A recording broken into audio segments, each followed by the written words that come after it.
All right, my name is Christian Dean. I'm the owner of the Magic Flute here in beautiful San Rafael, California, and I am going to show you how to tune a guitar. And this, of course, can be used for other fretted instruments, but we'll start with the guitar. Being able to tune is really important because hearing that you're in tune is basic to musical expression. Something wrong with that. That's why you need to be able to tune. Also, you're going to have to be able to do it just about every time you play. We tell our customers that all the time. We tune it before they leave, and we tell them they're going to have to tune it by the time they get home. And most important, your audience is going to love you for playing in tune. So I'm going to show you how to do that. The most important thing to know about tuning is that you need to start with a good setup. You need to make sure that your instrument doesn't have action that's too high, because even though you're in tune, pressing down on the strings can pull it out of tune. You also need to make sure your instrument is properly intonated. You can have all 6 strings in tune, but the instrument won't play in tune. You also want to have a reasonably fresh set of strings. And you're going to want to make sure that those strings are stretched. And you stretch strings by just simply pulling them. If I keep stretching this, I can see that it keeps going flat, which means lower than it needs to be. All right, you also need to make sure that you're in the right octave.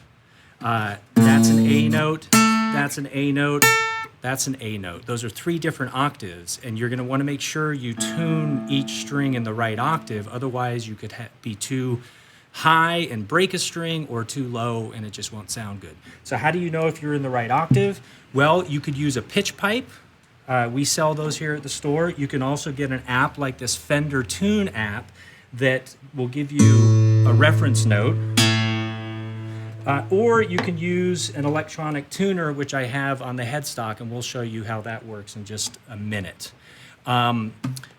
Your ears are going to be the most important thing here, and one of the drawbacks, unfortunately, to an electronic tuner is that you're using your sight, not your ears. So I'm going to show you how to tune manually so that you can hear tuning, but then also show you how to tune with an electronic tuner.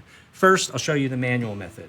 I want to get a reference note, and for some reason I always start with the A note, which is the 5th string. So I'm going to hit this A note on the Fender app, and then I'm going to match the note. When it's not matched, you'll hear what's called beats. It kind of warbles. So now that string is in tune. The manual method for a guitar is to match strings at a played fret to an open string. So the 6th string at the 5th fret is an A. That's the same thing as the A open string. And it looks like my 6th string. There we go. Now I want to hit the 5th string at the 5th fret. That's D.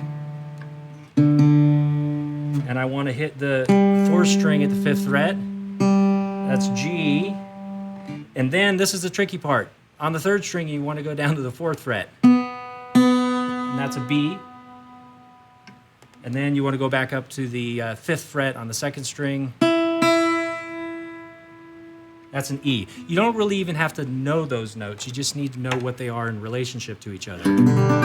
So that's now in tune. So now let me show you what it looks like on an electronic tuner. You can see that this tuner is moving to my voice, actually. I'm going to hit the low E string, and we'll see if it's in tune. If the signal is down in the red, that means it's too flat. If it's up in the yellow, it means it's too sharp. So you're going to tune your tuner either up or down to tighten or loosen the string until it gets right in the middle there. I'm going to do it with the A string, with the D. That was a little sharp. And even if it still is showing one line above, it's still pretty much in tune. There's the G string, there's the B string, there's the E string. That's all there is to it. when it comes to tuning a guitar, I'm going to show you really quickly how to do the same thing with a ukulele. A ukulele can be treated just like the top 4 strings of a guitar, even though they're different notes. But you can use the same manual tuning method. And I always start with the C string, which is the 3rd string here. And then I go down to the 4th fret, match the note to the next string, go up to the 5th fret, match the note. And then if you go up to the 7th fret on that 3rd string, that should match this G string. And there you have it. Come on down to the Magic Flute to get all of your tuning supplies, and we'll even show you how to do it in the store.